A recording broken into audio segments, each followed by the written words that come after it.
Hey, it's Snake, and this is a Brinks Model 175 4-dial combination lock. It can be opened with a mallet or some other useless paperweight that you might happen to have lying around. You can also kind of just shove a medium or deep hook inside the code wheel like that to bypass it. But come on, everyone. It's 2025. We've grown to be a little more sophisticated than that. While it is fun to open this lock without the combination as much as you want, what if you wanted to get the combination? Well, thankfully, there is a way to do that, and I'm going to show you how. So, this video is going to be my Lockpickers United Purple Belt submission. For those wondering how the Lockpickers United belt rank system works, it's basically a cool flare on Reddit and Discord that you can use to show off your picking and locksport related skills. Way back when I earned my green belt by opening this American Lock 5100, I explain a lot about the LPU belt rank system. But one of the interesting quirks about that system is that you can actually skip belt ranks by completing the picking accomplishments of the highest belt rank that you can skip to. The only caveat to this is that you cannot skip the special projects that may come with the belt ranks below them. So for example, if you were unranked and you wanted to skip straight to blue belt, you could do that by picking, gutting, and reassembling a blue belt lock, but you still have to fulfill the green belt requirement of demonstrating an ability to pick, gut, and reassemble locks on video. So even though this is my purple belt submission, there is a blue belt project that I still need to do. Now, Lockpickers United very recently updated their blue belt requirements. Initially, the only thing you could do to get to blue belt and beyond was fabricate a challenge lock, which is a lock with custom milled pins, and send that to another member of the community. However, after some further consideration due to many members of Lockpickers United not having the time, resources, or energy to go through such an undertaking, they now have several different projects for the blue belt rank, only one of which you need to actually do to earn the belt. And this is one of them. The criteria for this blue belt project are simple. Take any combination lock that can have its combination changed, change the combination to one that you don't know, and then show that you know how to decode the combination lock. So if I want to get to blue belt and beyond, I cannot simply bypass this lock like I've always been doing. Thankfully, we have the notch decoder from my Covert Instruments Arbiter set to help me out with this. The tolerances in this Brinks Model 175 are so loose that you can actually slip the notch decoder behind the code wheel like that, or it's more in between the code wheel and the lock body. When you feel around inside the lock by inserting the notch decoder like this, it allows you to feel a flat spot on the inside of the code wheel that is the true gate that will allow you to determine the combination. Right now, I have the default combination of 4 zeros set on this combination lock. But the way to change this combination is fairly simple. All you need to do is pull the shackle open, pull this switch back, then give the wheels a good scramble. Okay, I think that is adequately scrambled. I'm just going to make sure if I feel that they are on a specific number. Then we are going to flip the switch back and close the shackle if I can, and give the wheels a scramble again. There we go. Now this shackle is not opening, and I have a combination lock to which I do not know the combination. As you can see, if I set it to the previous combination I had of 0, 0, 0, 0, like so, the shackle no longer opens. So we are going to take our notch decoder now and insert it between the code wheel and the lock body, and just turn the code wheel one increment at a time until the decoder slips in like that. And when the decoder slips in like that, that means we have got not the right position, but we're getting close to it. There's one more step after that. So we're going to do the same here. There we go, code wheel slipped in again. Okay, getting this one.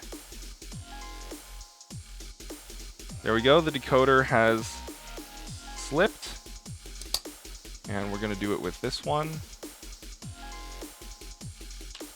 There we go. So our combination that we have gotten after just a little bit of turning the wheels and slipping the notch decoder in, if my webcam will focus, is 3396. But as you can see, the shackle will not open. So what we now have to do is just advance all 4 dials 1 digit at a time and test the shackle every time until it pops open. So we're going to go 4407, doesn't work. 5518, doesn't work. 6629, doesn't work.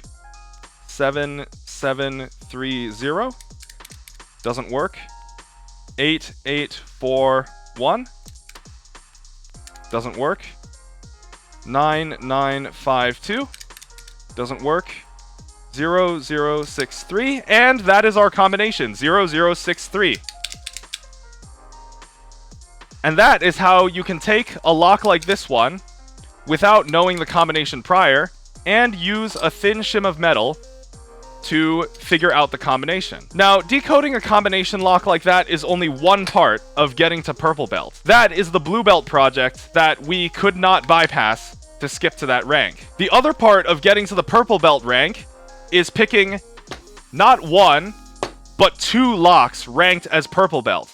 And these are the ones that I've gone with. This first lock is a Schlage KS41 with a best SFIC core installed in it. And if you look at the keys for this lock, you may notice that one of them has a different bitting from the other. And that's because these interchangeable cores actually have 2 different shear lines in them. One of the keys will lift all of the pins to what's called the operating shear line, which does exactly what you would expect from a lock. It allows the actuator to turn and allows the lock to open. The other shear line, on the other hand, is called the control shear line. When you insert a key or pick the lock to the control shear line and turn it, you'll notice that it only turns part way, but once you have it turned like that, the entire core can come out. The reason why this works is because when all of the pins are lifted to the control shear line, it retracts this control lug that keeps the core inside the lock. As you can see, if I turn the core back and take the key out, now that this control lug is extended,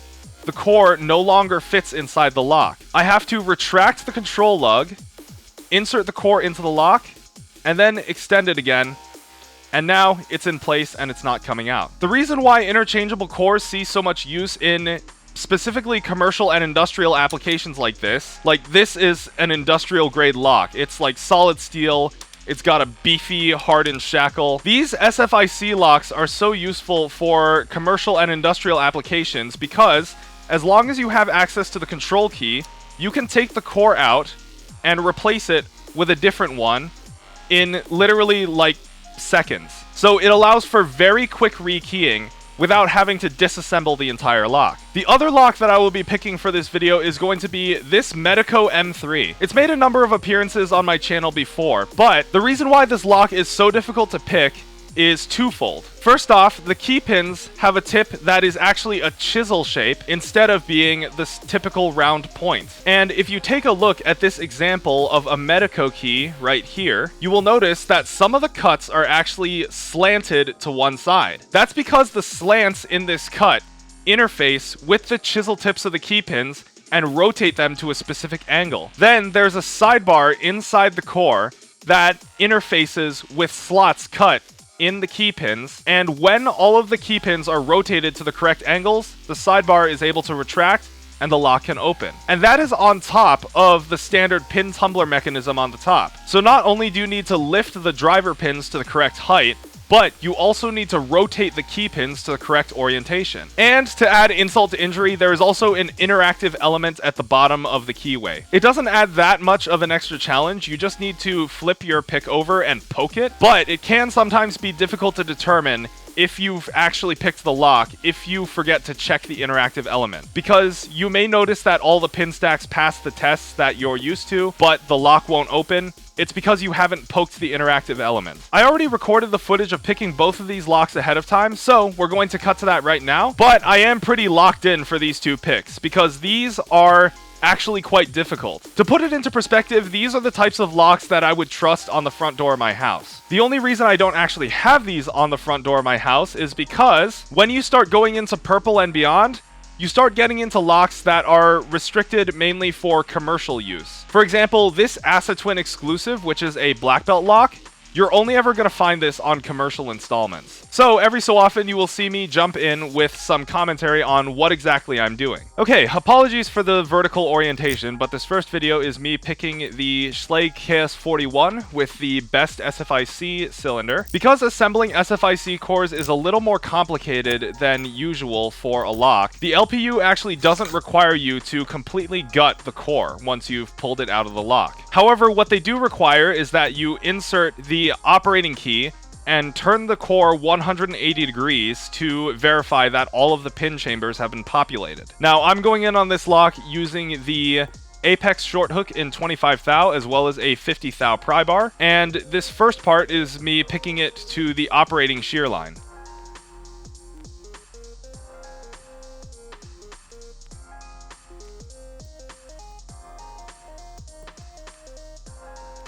Something that I actually find helps a lot when picking SFIC locks is counting the number of clicks on each pin stack as you lift it. Because sometimes for different shear lines, you can come across different numbers of clicks.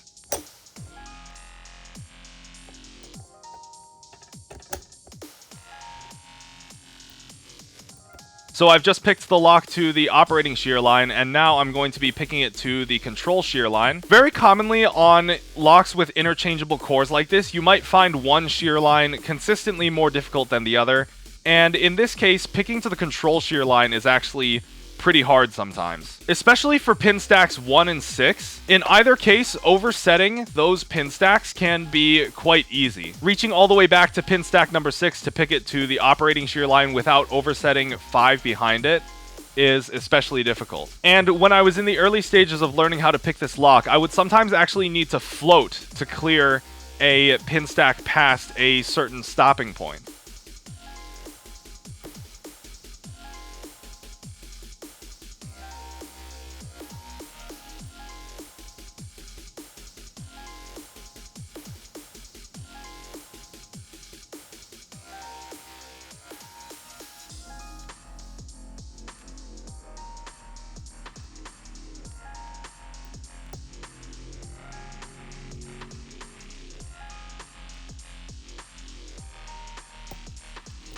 As you can see, I have now picked the core to the control shear line and pulled it out of the lock, and that is the first part of the LPU Purple Belt requirement. The requirement is that you pick the core to both shear lines in one take, whereas if you were going for a blue belt rank, you would only need to pick it to one shear line. Okay, so next off, I am picking this Medeco M3, and I'm starting by zipping it a few times because the LPU requires that you rake or zip the lock to scramble the rotations of all of the key pins.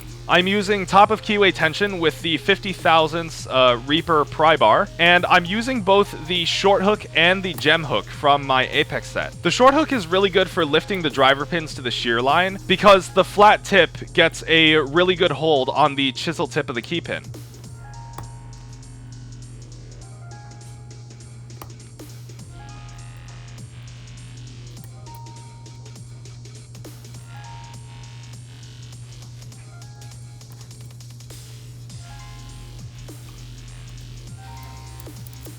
Getting the driver pins to the shear line is the easy part. Once I have all the driver pins lifted, I now have to rotate the key pins into position, which is extremely difficult.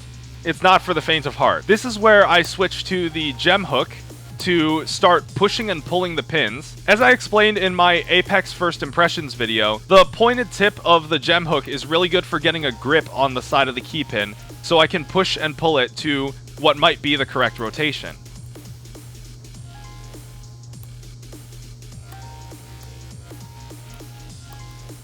A test that a lot of people use to check if a key pin is properly rotated is something called the clicky test. What you do is you simply push and pull the key pin a little bit, and if you can hear the gate clicking against the tooth of the sidebar, then it's possible that the key pin is at the correct rotation. However, this doesn't always work, even if you increase tension, because, in my case, I very frequently come up with cases where all 5 of the key pins pass the clicky test, but the interactive element does not bind. If the interactive element binds, that means that you most likely have all the key pins rotated correctly. And from there, when you poke it far enough, the lock will just give way and open. That doesn't happen in this case though. I have to check the interactive element multiple times, and sometimes I switch back to the short hook because I find that the point on the tip of the short hook is better for pushing the pins, while the point on the tip of the gem hook is better for pulling them. And sometimes it really can feel like you're just blindly poking about, pushing and pulling the pins to random rotations until they somehow all line up. But one thing to note when trying to rotate the key pins on a Medeco like this is that every click with some movement counts. If you feel a little bit of movement in the core when you pull a key pin to a different rotation, then that is a sign that you may have brought the key pin to the correct rotation and you should move to the next one.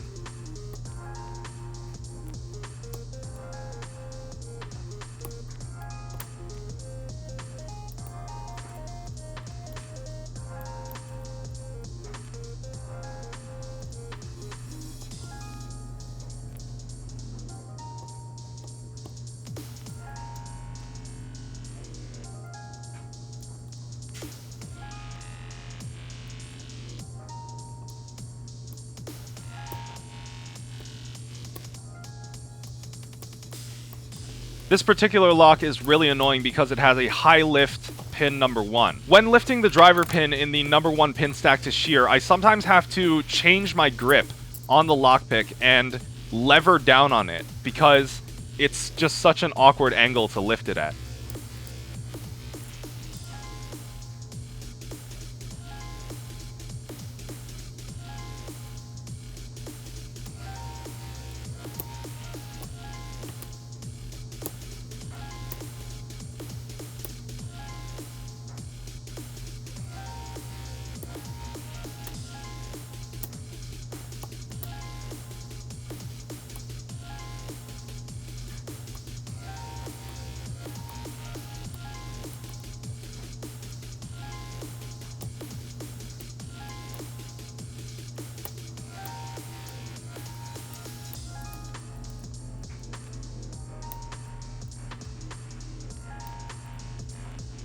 Another check that I'll sometimes do to see if the key pins are at the correct rotation is to see how easily they fall back down if I try to lift them. The key pins on this Medeco have very deep true gates. So if I lift the key pin up and it falls back down with no problem, then I can infer that the key pin is rotated to the true gate. However, if the key pin is rotated to a false gate, then the sidebar tooth will sometimes catch in that false gate and stop the key pin from dropping down smoothly. It'll get snagged on something like it's been overset.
You can see me really cranking down on the lockpick here. I think that's because I wanted to try and pull the key pin out of the false gate so that I could get it to the correct rotation.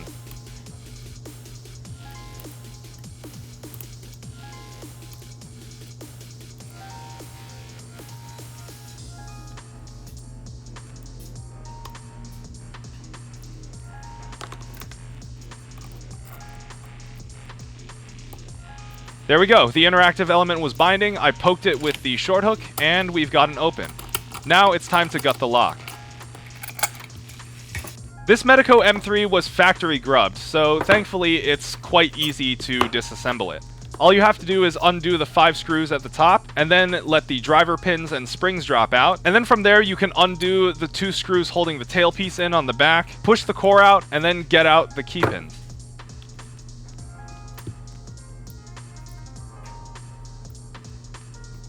That's the spring on the number 5 pin stack. And we have a standard driver pin in number 5.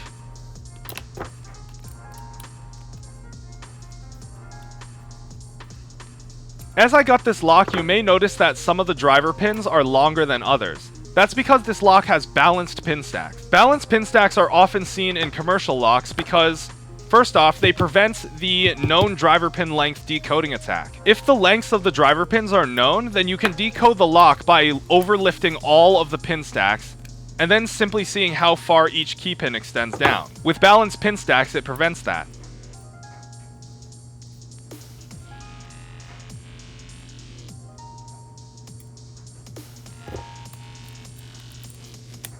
We have a standard driver pin in slot number 4 and a mushroom pin in number 3. And very soon we will see a standard driver pin in number 2. The other benefit of balanced pin stacks is that when the lock is not in use, the springs are not unevenly compressed. Because think about it, if all the driver pins are the same length and all the key pins are different lengths, then some of the springs will inevitably end up more compressed than others when you're not using the lock. That's a standard key pin in stack number 1, and it is made of steel for drill resistance.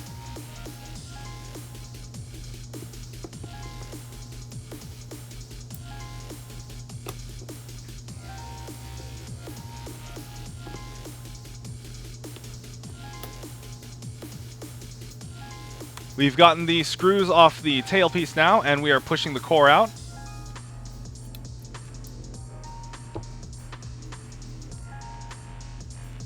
That is a standard key pin in slot number 5, or standard as far as Medecos go anyway. These key pins are pretty funky with their chisel tips. There is a spooled key pin in slot number 4. Sometimes I have fallen into that trap when I overset it. We have a standard key pin in slot number 3, a standard key pin in slot number 2, and a standard key pin in slot number 1.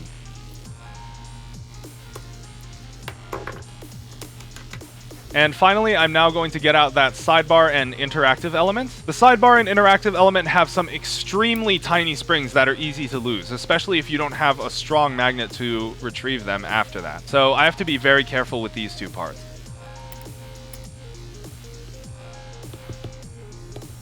There is the spring for the interactive element, just getting that onto my pinning tray. And that is the core completely emptied out, or I guess the plug, I should say.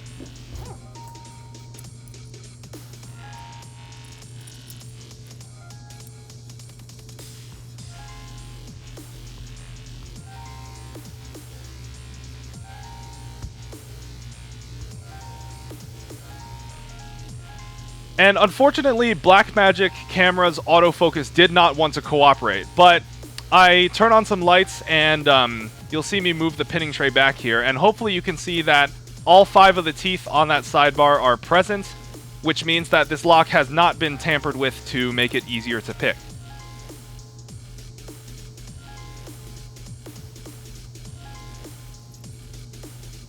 So now it's time to reassemble this lock. I am basically going to be doing much the same things that I did when I disassembled it, just in reverse order. So I'm starting by getting the interactive element back in.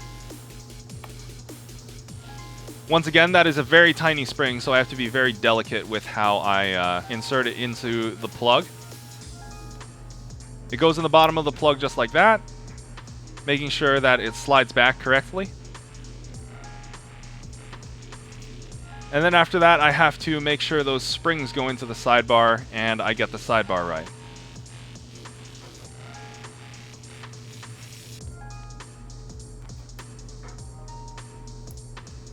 The springs in that sidebar are surprisingly strong. I've hurt my thumb quite a few times just trying to keep that sidebar in while putting the core back. And as you can see, if you don't have the interactive element pushed back properly, then the sidebar will refuse to retract enough to give way for it to be inserted back into the housing. So this is me fiddling with the sidebar and the interactive elements to try and get everything in line.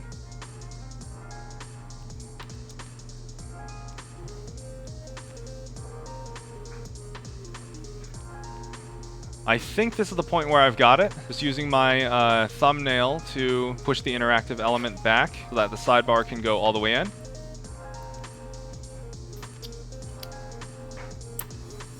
There's that click. The sidebar has now gone back into its slot. As you can see, when I tension the core now, the sidebar will not retract to allow it to turn. But if I go in and poke the interactive element, I think I don't want to use too much tension. Yeah, see? The interactive element now allows the sidebar to retract and the core to turn. That is, of course, because I don't have the pin stacks back in it yet. I did forget to put the tailpiece back on the plug at first, but I do that at the very end. That's the number 4 key pin going in now. And this is me dropping the number 3 key pin.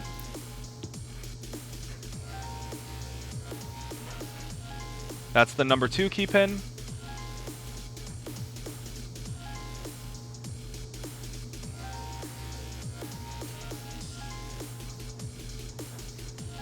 And the number 1 is a little bit difficult because of the front face of the housing and how it kind of gets between the key pin, so there's not enough clearance for my tweezers to actually drop it properly. But we're getting the driver pins in now. There is that mushroom on number 3, making sure to get that cap side down. And the drill resistant number 1 driver pin. Now we're just getting the springs.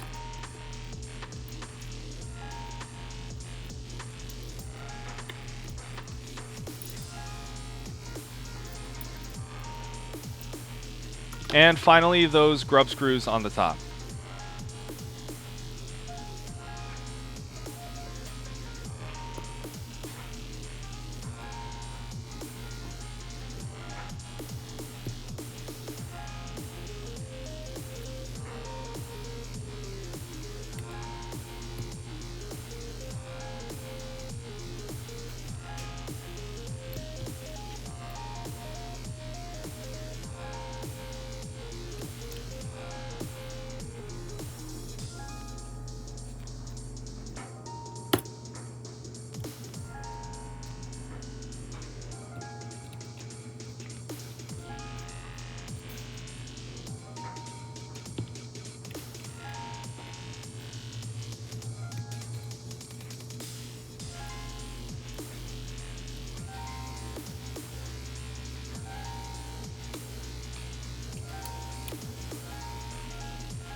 And now this is the part where I get the tail piece back on the plug. It is held in with just 2 simple Phillips head screws. For some reason, the tail piece comes in 2 parts though, the actuator and the back plate. So I did have to turn the back plate a little bit to get it aligned with the screw holes.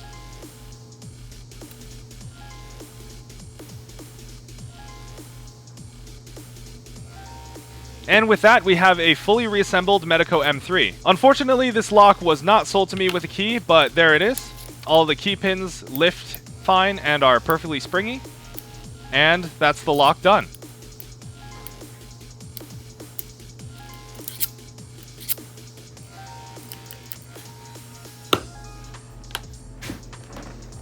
So, that is a best small format interchangeable core picked to both shear lines, and a Medeco M3 pick. If you have any questions about anything I have done in this video, then feel free to let me know. And yeah, I believe that's about it. Thanks for watching, everyone. I will talk to you all later.